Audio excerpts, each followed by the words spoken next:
Welcome to season 2 of Fresh Off the Boat. My name is Arjun. I'm the founder director of EdBrand and College Fair Live. I'm delighted to be with Anya Bhardwaj, a student probably I know since 2012, 13. It's been ages, but on and off for sure. So, Anya, why don't you introduce yourself and then love to know about your journey at Georgetown in particular, and then we'll move on to knowing more things that you're passionate about now after since graduating and working. Sure. I went to Georgetown back in 2015, and I was there for 4 years studying international affairs. I graduated in 2019, after which I worked at WeWork in New York City for a year. And I moved back in the middle of the pandemic in 2020 to join India's first quasi-sovereign wealth fund called the National Investment and Infrastructure Fund. I was there until recently and will be now preparing to start my journey at Harvard Kennedy School with a focus on public policy. Great. So I think that's kind of a very quick summary, but of course, I'll jog your memory down the lane while we were applying and then choosing to go to college. So how was it like? Was Georgetown your clear choice, and was it something that you decided upfront?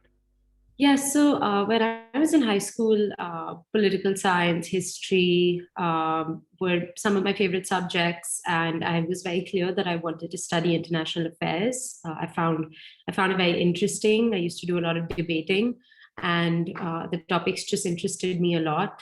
So when I was applying to colleges, I did an early application to Georgetown, and I made it through, and I was very clear that that was exactly where I wanted to be. And Georgetown, as you know, is also located in Washington, D.C., which is the center of all US and to some degree even global politics. So from that perspective, Georgetown was a very clear answer for me. Great. So was it something that you'd already pictured, or did you visit campus? What would you say was the stark Yes, difference? I didn't actually visit campus until I got in, and Georgetown, at least back in 2015, didn't take a lot of students from India. So my kind of sample pool of people I could talk to within my immediate network was pretty limited, and I had primarily done desktop research on the college. It wasn't something, Georgetown not being an Ivy League college wasn't something that a lot of kind of counselors talked about either. But given my interests and given what I wanted to do, Georgetown made a lot of sense. So I think that it was more self-initiative in wanting to know that Georgetown was the place I wanted to be than any external factors. So then, when you ended up there, there's always that whole adaptation curve in terms Right. of figuring out your bearings and forming a part of the community and contributing to it. So how is it like settling in early days, and then what do you think Georgetown does well, or perhaps could do Yeah. better? So I think Georgetown, and specifically the School of Foreign Service where I was at, is an extremely diverse student body with students from all over the world. And I mean that, it's as diverse as it can get. And perhaps for that reason, they have fewer people from each country. When I went to Georgetown, there weren't a lot of Indians on campus. And in a way that kind of forced me to step out of my comfort zone and make friends with people from all over the world. I remember within my first year, I think I had 3 Indian friends, and then everybody else was from a very different culture, very different part of the world. And that helped me learn a lot, about their history. And it definitely shaped my understanding of the world and what I wanted to major in. How about the setting? Obviously, being in a city which is the capital of a country, there's always that buzz around, Yeah. especially. So DC is great for any foodie. I am a huge foodie, and I think it was ranked number 3 back then across the US for food lovers. And DC has a wide array of restaurants, as does Georgetown. One thing to know is that Georgetown is pretty secluded from the rest of DC. There's no direct metro line, so you usually end up walking either out of Georgetown or taking an Uber. But there's a lot to do within the city, all the way from doing the White House tour to going to some of the national history museums, as well as theater. There's Chinatown. There's there's a little part for, there's a little Koreatown, there's a little part for every culture in this city. And I had a great time exploring all of it. I really think that it's one of the major metropolitan cities in the US, and it also offers a lot of opportunities to kind of intern, eat, go out all together. So let's switch gears now. I think academics, particularly at SFS, how is that designed, and what worked for you and what could have been better in terms of your journey? Right. So academically, the first year at SFS, and I think it's true for most of the other Georgetown colleges, is it's spent on the core curriculum. And that's pretty heavy in terms of readings, in terms of requirements. I think those are the most, those are also larger classes in nature. So it requires you to concentrate a lot more in such a big group setting. But after the first 1.5 years, you have the option to choose your major, and then each major has a set of requirements, and then you can take electives. One thing that worked well for me is that I tried to take as many classes as I could across majors before settling on a major. You don't kind of have to rush into deciding a major. You also have the option to switch majors, and also have the option to kind of create your own minor once you build a case for it. But I think taking as many classes with professors heading each of the departments within which you can specialize is really helpful in knowing what you want to do before going down a path. Academically, also what worked for me is the introduction of these very unique modules, which were called experiential labs, and I took 2 of those. So they were 1-year long courses, and it involved a component of academic research as well as real life application. So the university would sponsor a 10-day trip somewhere in the middle of your course to go and actually test out, some of the solutions you were coming up with in a classroom. And this could be for topics as diverse as agriculture in India or refugees in Jordan. So I took both those classes and both those design labs, and I thought the method deployed was very unique, and the learning actually stuck with me even later on, because it wasn't just textbook learning. That sounds fascinating. So that's very unique about Georgetown. So anyone listening would want to take note of SFS and the quality of instruction and the methods they follow. So clearly, I think you were not just busy in the classroom. I see that you took active participation in student-led clubs. How did that happen? And you have such diverse interests like retail and luxury association president. Yeah. So I think one thing is Georgetown doesn't have a formal Greek life. So a lot of people actually make friends and expand their network through these through these clubs. And then the second part is also you get to build a professional network through these clubs. So in my freshman year, I was actually in 3 clubs. The first one was called Hilltop Consulting, which was basically a funnel for anybody interested in management consulting. They would have dedicated resources. All their graduates would go on into consulting and really help students gear up for jobs at the top 3.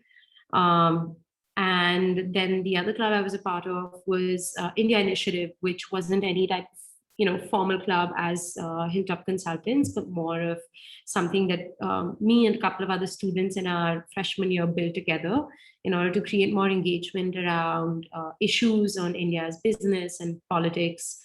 So that was exciting because we got to host very large business leaders as well as politicians, lawyers, journalists on campus and plan events annually, which by the time I graduated scaled to 300 plus attendees from the DC wide area. So that was exciting. And then I was always interested in fashion, and retail and luxury club was another very exciting avenue to pursue my interest in learning more about the industry. So that club was also more event focused in that we brought in C-level executives from the top luxury houses. And I think all 3 clubs gave me a very diverse network on campus, which I value today. So in some sense, that retail and luxury kind of borders around even looking at the business school. So there could be overlaps with students who are in businesses. Exactly. So that was a more business school focused arrangement, and I made a lot of friends in the business school through that.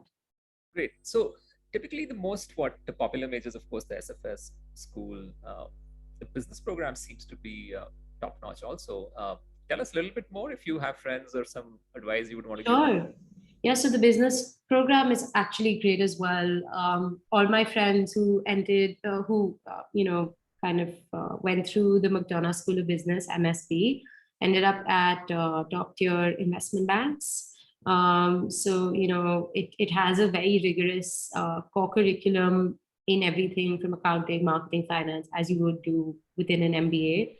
And also some really great professors. One really unique feature about the business school, and I don't know if other colleges have this or not, is this thing called GWAF School, which is the Georgetown Credit Union. And what that is essentially a student-run bank, and you can apply to, be part of running that bank all the way from your freshman year. So that's a very exciting opportunity that students at MSB have to learn on the spot, and that comes in super handy, I'm sure, during their investment banking interviews. Great. So going back to international relations, like how would you sum up maybe the last year or maybe the last 3 semesters for you? How did it help you sort of zone in on what you want to do next? Yeah. So I have to be honest. I didn't actually end up doing anything in the field that I studied. I would only say now that I'm going for a master's in public policy that there's some connection.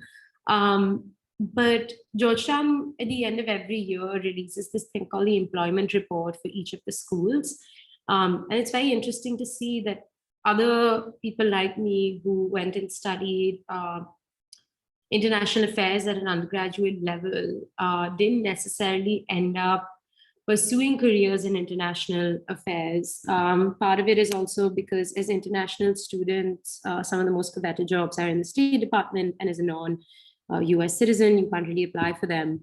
But a lot of people ended up in consulting, in banking, working at startups. And then I know that the SFS does have a track record for producing some of the top world political leaders, but I assume these are kind of stepping stones to a larger picture, as has been the case for me and what my long-term interests have been. So yeah, I ended up, I don't really have a direct correlation to what I studied and what I did, at least immediately out of college, but I think few people do, and I think that's okay because the major matters less and less nowadays. Great. So thank you so much. I think it's been a good overall sort of information session for me. Particularly, I haven't visited Georgetown. I mean to do it on this trip, upcoming trip, so it'll be fun.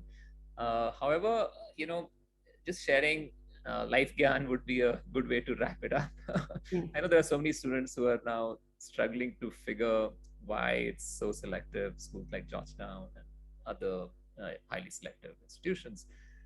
What do you think you should, as a student, if you were a student now, you would try to coach yourself to figure out your journey as a college aspirant?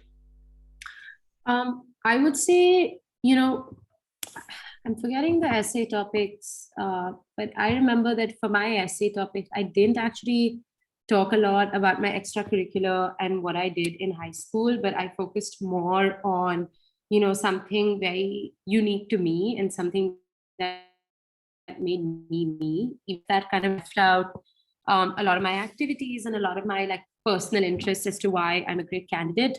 So I think, being as authentic about your experience and what makes you different, even if it doesn't touch upon your experiences at all, really helps you stand out, because I think more people are trying to talk about what they've done. And I'm sure at some point admissions officers are jaded by a long list of achievements, and they really appreciate unique stories, stories that make you who you are. So I would say focus on that.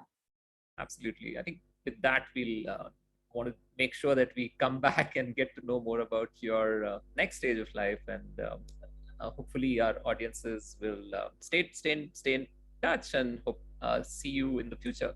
So thank you so much, and all the very best.